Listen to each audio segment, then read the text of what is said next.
Hi friends, it's Sunday night.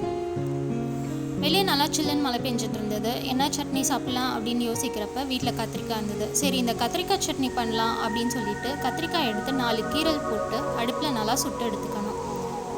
மேலே இருக்க தோல்லாம் உரித்து தனியாக எடுத்துக்கோங்க. அடுத்து ஒரு மிக்ஸி ஜாரில் 2 தக்காளி, வரமிளகாய், புளி சேர்த்து நல்லா அரைச்சிட்டு அதுக்கப்புறமா நம்ம எடுத்து வச்சுருக்க கத்திரிக்காயும் சேர்த்து லைட்டாக அரைச்சி எடுத்துக்கோங்க. அடுத்து ஒரு பேனில் ஆயில் ஊற்றி கடுகு, உளுத்தம்பருப்பு போட்டு வெங்காயம், கருவேப்பிலை போட்டு நல்லா வதக்கிக்கணும். அதோட கொஞ்சோண்டு பெருங்காயம், கல்லுப்பு போட்டு நல்லா வதக்கிட்டு நம்ம எடுத்து வச்சுருக்க அந்த கத்திரிக்காய் பேஸ்ட்டையும் உள்ளே ஊற்றிட்டு நல்லா வதக்குங்க. அதோட கொஞ்சோண்டு தண்ணி, உப்பு சேர்த்து நல்லா கொதிக்க விடுங்க.